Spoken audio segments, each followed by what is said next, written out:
बोरी बंद लाशें, हर तरफ पेशावर कातिलों का खौफ, गोलियों की बौछार, बम धमाके, पेट्रोल बम। ये कोई हिंदी फिल्म का सीन नहीं, ये है कराची भैया, 90s का कराची, जहां लॉ एंड ऑर्डर का तस्वुर तक ना था, जहां आम आदमी तो दूर की बात पुलिस भी जाने से डरती थी।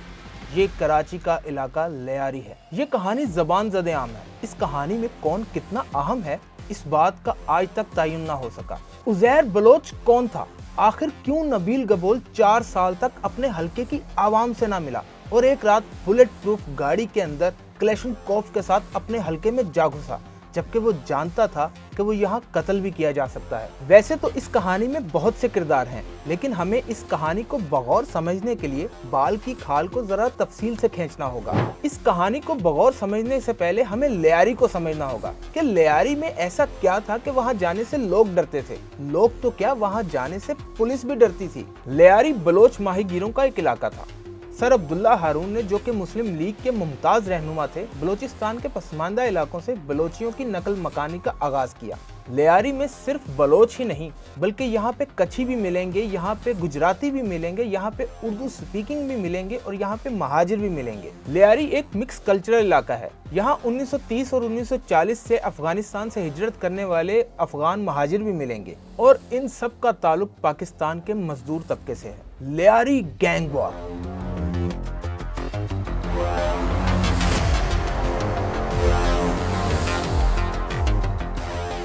लियारी गैंग वॉर की कहानी शुरू होती है 2 भाइयों से, शेरल और दादल। शेरल और दादल की इतनी दहशत थी कि ये अपने दुश्मन को बीच बाजार में कत्ल करते और उसका सर काटकर उसकी लाश को चौराहे पर लटका देते। 1950 की दिहाई में शेरल और दादल ने भत्ताखोरी, मंशियात फरोशी और अंडरवर्ल्ड में अपना नाम कमाया। ये इतने जालिम और जाबिर थे कि ये अपने दुश्मन को बीच बाजार में काट देते थे, लेकिन फिर भी इनके खिलाफ कोई गवाही या कोई सबूत ना मिलता था। बड़े मियाँ तो बड़े मियाँ, छोटे मियाँ सुभान अल्लाह, ये डायलॉग तो आपने सुना होगा। आखिर कौन था दादल का बेटा?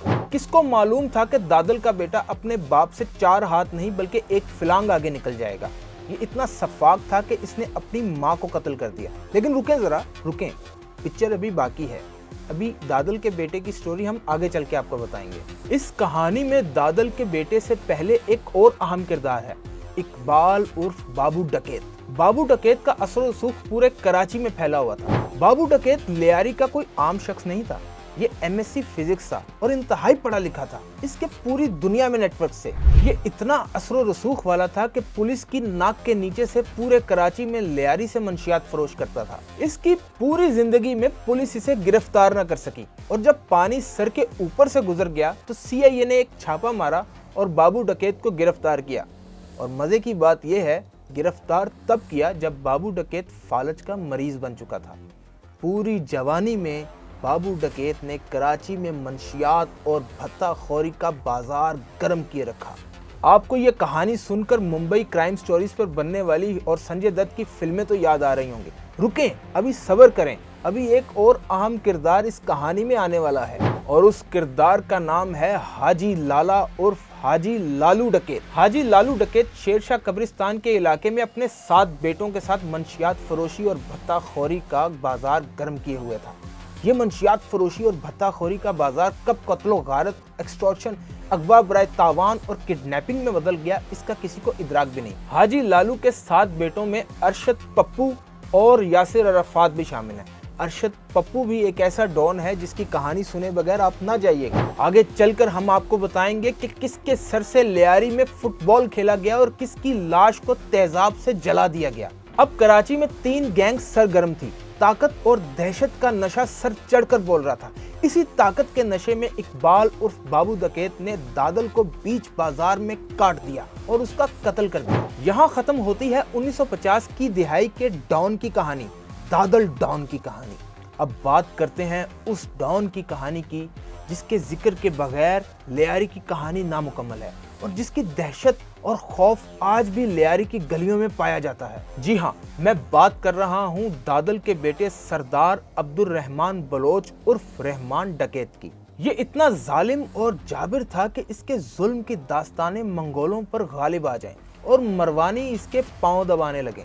ये मसीहा और नेक समझा जाने वाला रहमान डकैत इतना संगदिल था कि इसने अपनी मां को कत्ल करके उसकी लाश को पंखे से लटका दिया। रहमान डकैत जुल्म की दुनिया में 13 साल की उम्र में उतरा जब उसने एक मामूली झगड़े पर अपने पड़ोसी को छुरियां मारकर कत्ल कर दिया। रहमान डकैत पर इतनी FIR हुई और इतने कत्ल के मुकदमे हुए कि पुलिस ने इसके सर की कीमत 50,000 रुपए रखी। ये जाबिर और फासिक डॉन सिर्फ भत्ताखोरी और मंशियात फरोशी ही नहीं करता था, बल्कि ये लूट कर कत्ल भी कर देता था। रहमान लियारी का कोई आम डॉन नहीं था, ये बहुत ही अमीर और असर रसूख वाला डॉन था। इसके सियासतदान और पुलिस के साथ भी करीबी मरासिम थे। ये सियासतदानों के मुश्किल वक्त का साथी था और सियासी पार्टियों के काले करतूतों का सोर्स था। इसने अपने इंटेरोगेशन में बताया कि किस किस सियासतदान के कहने पर किसको कत्ल किया और किसको अगवा किया और किस किस पुलिस स्टेशन में खर्चा पानी देता रहा। लेकिन रुके, ये तो अभी ट्रेलर था रहमान डकैत का, पिक्चर अभी बाकी है। जरा स्टोरी को रिवाइंड करते हैं और चलते हैं हाजी लालू की तरफ, जो इस जुर्म की दुनिया में रहमान का गॉडफादर साबित हुआ। आपने वास्तव मूवी तो देखी होगी, जब रघु ने एक डॉन के भाई को कत्ल किया और एक मुखालिफ डॉन ने रघु को अपनी छत्र छाया में ले लिया। कुछ ऐसा ही सीन लियारी के इलाके में भी हुआ। जब इकबाल उर्फ बाबू डकैत ने दादल को कत्ल किया तो हाजी लालू ने रहमान को अपनी सरपरस्ती में ले लिया। यहाँ मैं एक बात कहना चाहूंगा, अगर लियारी और कराची की कहानियां ना होती तो बॉलीवुड में संजय दत्त का करियर कभी भी उड़ान ना पकड़ता। हाजी लालू ने जब रहमान डकैत को अपनी सरपरस्ती में लिया तो इन दोनों का ताल्लुक बाप बेटे से भी ज्यादा गहरा हो गया। हाजी लालू ने रहमान की और अपने बेटे यासिर अरफात की शादी गोली मार के एक सेठ की बेटियों के साथ की, लेकिन धन और दौलत का लालच बाप बेटे के रिश्ते में दरार साबित हुआ। हाजी लालू और उसके 7 बेटे और उसका मुंह बोला बेटा रहमान डकैत जब कराची में लूट मार का बाजार सरगर्म किए हुए थे, उस वक्त हाजी लालू के पास रहमान का 1 करोड़ रुपया था। जब रहमान ने अपने इन पैसों का मुतालबा किया तो हाजी लालू ने उसे गिरफ्तार करवा दिया और उसे जेल में भिजवा दिया। रहमान ने इस साजिश के बाद अपनी राहें हाजी लालू से जुदा कर ली और अपनी एक अलग गैंग बनाई। रहमान ने अपनी गैंग की हदूद अफशानी गली के इतराफ में रखी और हाजी लालू और अरशद पप्पू कबाड़ी बाजार और उसके इतराफ के इलाकों में काम कर रहे थे। रहमान इस साजिश की आग में जल रहा था। अब शुरू होती है कराची में गैंग वॉर, खूनरेजी, बोरीबंद लाशों का सिलसिला।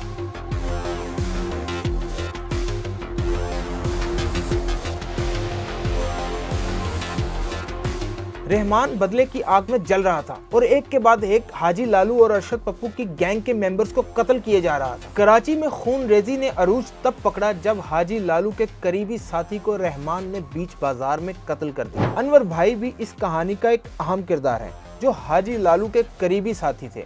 हाजी लालू और अनवर भाई का ताल्लुक ऐसा था जैसे 2 सगे भाइयों का ताल्लुक है। रहमान ने अनवर भाई को तब कत्ल किया जब वो एक जनाजे से वापस आ रहे थे। इस कत्ल के बाद अरशद पप्पू गम संभाल ना सका और उसने एक जख्मी शेर की तरह रहमान पर पलट कर वार किया। खून में लिथड़ा हुआ अरशद पप्पू रहमान की तरफ वार करता चला गया और एक के बाद एक करके रहमान की गैंग के मेंबर्स को कत्ल करता चला गया। अरशद पप्पू ने रहमान के चचा को हब चौकी के करीब घेरा और रहमान को फोन किया और कहा, सुन मेरी बात सुन, मैं तेरे चचा को कत्ल कर रहा हूं, सुन। और ये कहकर फोन बंद किया और रहमान के चचा पर गोलियां दाग दी। रहमान बुरी तरह बेबस हो चुका था, बचता बचाता क्या ना करता, रहमान बलोचिस्तान फरार कर गया। यहाँ से कहानी ने एक ऐसा मोड़ लिया कि लियारी अब बैनुल अक़वामी सतह पर पहुंच चुकी थी। लियारी गैंगवार की खबरें BBC, अल जजीरा, न्यूयॉर्क टाइम्स और वाशिंगटन पोस्ट तक छपने लगी थी। लियारी अब इंटरनेशनल मीडिया का फोकस बन चुका था। रुकिए, अब बताते हैं आपको रहमान डकैत के कत्ल की स्टोरी, जरा सब्र कीजिए। रहमान डकैत का दारोमदार एक ट्रांसपोर्टर पर था, जिसके भत्ते से और जिसकी इमदाद से रहमान अपनी गैंग चलाता था। ये ट्रांसपोर्टर था फैजू बलोच। अब इस ट्रांसपोर्टर पर अरशद पप्पू की नज़र थी। अरशद पप्पू ने इस ट्रांसपोर्टर को फ़ोन किया और कहा, अब भत्ता हमें मिलेगा, रहमान को नहीं। फैजू बलोच, जिसकी सारी हमदर्दियां रहमान के साथ थी और वो रहमान से प्रोटेक्शन लेता था, भत्ता देने से इनकार कर देता है और अरशद पप्पू उसी के अड्डे पर जाकर फैजू बलोच को कत्ल कर देता है। आप जानते हैं ये फैजू बलोच कौन था? ये था उज़ैर बलोच का बाप। उज़ैर बलोच और रहमान डकैत बचपन के दरीना साथी थे। ये स्कूल टाइम से एक दूसरे के साथ दोस्त थे। लेकिन अभी रहमान डकैत की कहानी खत्म नहीं हुई। रहमान का पीपल्स पार्टी से क्या ताल्लुक था और रहमान का बेनजीर भुट्टो के साथ क्या ताल्लुक था, ये अभी बताना बाकी है। बाप के कत्ल के बाद उजैर बलोच इस गम को संभाल ना सका। उजैर का इस कत्ल से पहले जुर्म की दुनिया से कोई ताल्लुक ना था। वो तो एक जनरल अस्पताल में वार्ड कुली की नौकरी करता था। जैसे हाजी लालू ने डाडल के कत्ल के बाद रहमान को अपनी छत्र छाया में लिया, वैसे ही रहमान ने उजैर बलोच को उसके बाप के कत्ल के बाद अपनी छत्र छाया में ले लिया। ये रहमान डकैत का दौर था। रहमान डकैत के सियासतदानों के साथ भी बड़े करीबी मरासिम थे।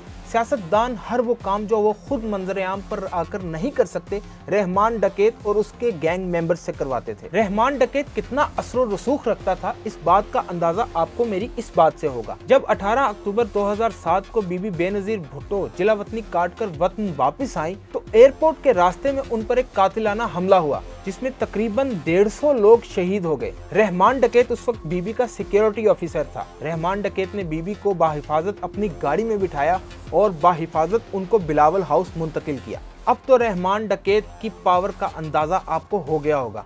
रहमान डकैत अब पूरे कराची पर काबिज था। पूरे कराची में रहमान डकैत की इजाजत के बगैर परिंदा भी पर नहीं मार सकता था। रहमान ने अपने तमाम तर दुश्मनों को रास्ते से हटा दिया था और जिनको वो रास्ते से ना हटा सका था उनको जेलों में भिजवा दिया था, जैसे कि अरशद पप्पू। कराची के अंदर जितने भी इलेक्शंस होते थे, चाहे वो काउंसलर लेवल के इलेक्शंस ही क्यों ना हो, रहमान डकैत की मर्जी से ही टिकट दिए जाते थे। अब पीपल्स पार्टी को ये बू आने लगी कि उनका सियासी धड़ा और उनका सबसे मजबूत किला लियारी उनके हाथ से ना निकल जाए। ताकत के नशे में रहमान डकैत अब पीपल्स पार्टी को भी रगड़ने लगा था। उफ, ये कहानी कितने मोड़ लेगी। अब इस कहानी में एंट्री होती है एक ऐसे दबंग पुलिस ऑफिसर की, एक ऐसे राउडी राठौर की जो कत्ल करने से पहले वार्निंग नहीं देता था, जिसकी दहशत और खौफ से गुंडे बदमाशों की पैंट गीली होने लगती थी। एसएसपी चौधरी असलम।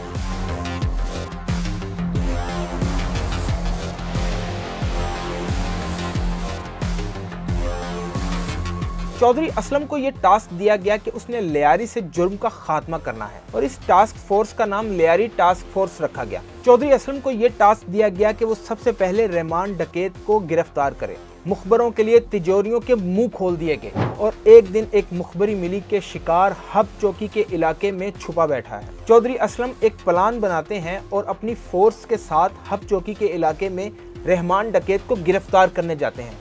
लेकिन उनको क्या मालूम था कि रहमान डकैत उनसे भी 4 हाथ आगे निकल के सोच रहा होगा। रहमान डकैत चौधरी असलम की सारी मूवमेंट को सीसीटीवी फुटेजेस से कैप्चर कर रहा था और जैसे ही हब चौकी के इलाके में पुलिस दाखिल हुई, रहमान और उसके साथियों ने चौधरी असलम पर गोलियां दाग दी और चौधरी असलम और उसकी टीम को जख्मी कर दिया। अब इस शेर की गैरत का सवाल था।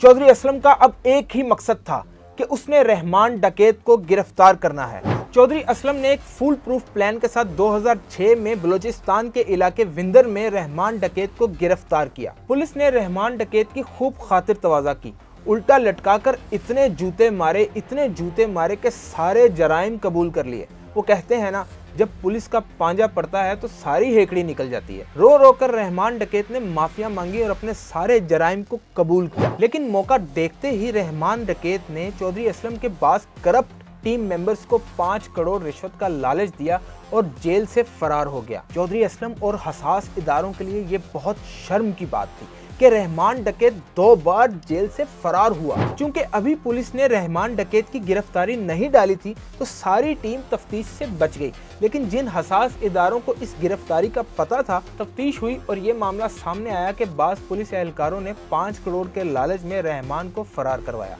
अब चौधरी असलम का एक ही मकसद था कि उन्होंने रहमान डकैत का काम तमाम करना है। मुखबर दौड़ाए गए और एक दिन मुखबरी मिली कि रहमान डकैत बलूचिस्तान से कराची आ रहा है और जौहर के इलाके में चौधरी असलम ने रहमान डकैत का इनकाउंटर कर दिया। इंटरनेशनल रिपोर्ट्स के मुताबिक ये कहा जाता है कि रहमान को कराची जौहर में नहीं बल्कि बलूचिस्तान के इलाके विंदर में मारा गया। ये थे लियारी के सबसे बड़े डॉन रहमान बलोच की कहानी, जो 9 अगस्त 2009 रात 3 बजे इख्तिताम पर पहुंची। अब शुरू होती है निडर, बहादुर लेकिन नहायत ही समझदार डॉन की कहानी, उजैर बलोच की कहानी। रहमान के कत्ल के बाद रहमान की गैंग ने उजैर बलोच को अपना सरबराह बनाया। उजैर बलोच एक नहायत ही शातिर और समझदार डॉन था।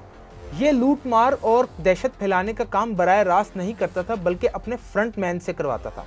उज़ैर बलोच ने आधा कराची बाबा लाडला को सौंपा और बाकी का आधा कराची उस्ताद ताजू को दिया, जिन्होंने कराची में मंशियात फरोशी, भत्ताखोरी, बोरीबंद लाशें, टारगेट किलिंग का बाजार सरगर्म किया। उज़ैर बलोच का सबसे बड़ा दुश्मन अरशद पप्पू जेल की सलाखों के पीछे सड़ रहा था।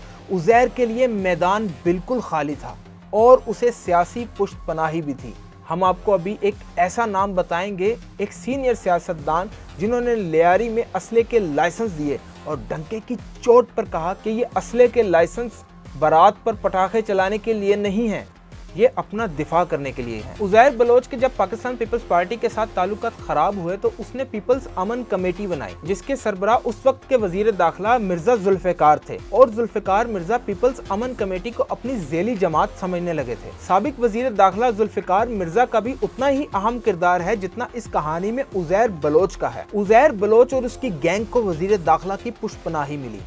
उज़ैर बलोच और उसकी गैंग को वजीर दाखिला ने असले के लाइसेंस दिए और डंके की चोट पर कहा कि ये कोई बारात या शब बारात पर पटाखे चलाने के लिए नहीं है, ये लियारी के बच्चों के दिफा के लिए है। जुल्फिकार मिर्जा की पुष्टपनाही के बाद कराची में गैंग वार की एक नाअक्बत अंदेश कहानी रकम हुई। जगह जगह बोरीबंद लाशें मिलने लगी, भत्ताखोरी, मंशियात फरोशी और टारगेट किलिंग का बाजार सरगर्म हो गया। MQM और पीपल्स पार्टी की इस जंग में मासूम कराची के लोग मारे जा रहे थे। लेकिन रुकें, अब कहानी में एंट्री होती है एक पुराने विलन की। कैसे उस विलन की दर्दनाक मौत हुई, कैसे उसकी लाश को तेजाब से गला दिया गया और उसके सर से लियारी में फुटबॉल खेला गया। मैं बात कर रहा हूं अरशद पप्पू की। अरशद पप्पू जेल से रिहा हो चुका था। पुलिस ने अरशद पप्पू को डिफेंस के इलाके से गिरफ्तार किया और उसको उज़ैर बलोच के सामने लाकर पेश कर दिया। उज़ैर बलोच ने अब अपने बाप के कत्ल का बदला लिया। उज़ैर बलोच ने अरशद पप्पू के सीने में गोलियां दाग दी और उसका सर काटकर लियारी में फुटबॉल खेला गया। अरशद पप्पू की लाश आज तक न मिल सकी। ये बात मीडिया रिपोर्ट्स में दर्ज है कि उज़ैर बलोच जिनको कत्ल करता था उनकी लाश को तेजाब से गला देता था। ताकत के नशे में बाबा लाडला उज़ैर बलोच से अलग हो गया। अब बारी थी उज़ैर बलोच के एक और दुश्मन बाबा लाडला के कत्ल की। उज़ैर बलोच ने बाबा लाडला पर लियारी फुटबॉल मैच के दौरान बम से हमला किया। बाबा लाडला तो बच गया, लेकिन वहां पर मौजूद 7 से 8 लोग शहीद हो गए। बाबा लाडला चूंकि उभरता हुआ डॉन था, बदला कैसे न लेता। बाबा लाडला ने उज़ैर बलोच के करीबी साथी जफर बलोच को, जो कि उज़ैर बलोच का मुबैना भाई था, उसको गोलियों से भून दिया। पीपल्स पार्टी के वजीर दाखिला जुल्फिकार मिर्जा की हल्लाशेरी पर उज़ैर बलोच MQM के लोगों को चुन चुन कर रास्ते से हटा रहा था। अब स्टेट को मैदान में आना पड़ा। नबील गबोल, जो कि 4 साल से अपने हलके के लोगों से नहीं मिले थे, एक रात बुलेट प्रूफ गाड़ी में क्लैशनकोफ के साथ अपने हलके में जा घुसे और वहां पुलिस के साथ ऑपरेशन किया। बलोचों पर जुल्म सितम बढ़ा, कत्लो गारत शुरू हुई, हर घर से जनाजे उठने लगे। पीपल्स पार्टी और जुल्फिकार मिर्जा में कशीदगी बढ़ी और जुल्फिकार मिर्जा ने एक तारीखी प्रेस कॉन्फ्रेंस कर डाली जो सरासर उनकी ही पार्टी के खिलाफ थी। अब पीपल्स पार्टी ने लियारी से जुर्म के खात्मे का आला सतह पर फैसला कर लिया था। रेंजर्स मैदान में आई, पुलिस मैदान में आई, हसास इदारे मैदान में आए। अब स्टेट ने इस गैंग वार का कला कमा करने की ठान ली थी। कराची से मंशियात फरोशी, गैंग वार, कत्ल, बोरीबंद लाशें, टारगेट किलिंग और ये सब कुछ खत्म करने के लिए पुरज़म हो चुके थे। जब स्टेट मैदान में उज़ैर बलोच के खिलाफ खुलकर सामने आई तो उज़ैर बलोच ने भागने में ही अपनी आफियत समझी और एक नकली नेशनैलिटी पर पहले ईरान और फिर बाद में दुबई जा पहुंचा। दुबई में नकली दस्तावेजात की बिना पर उसे गिरफ्तार कर लिया गया। उस वक्त के वजीर दाखिला चौधरी निसार के हुक्म पर पाकिस्तान वापस लाया गया और अब तक जेल में है।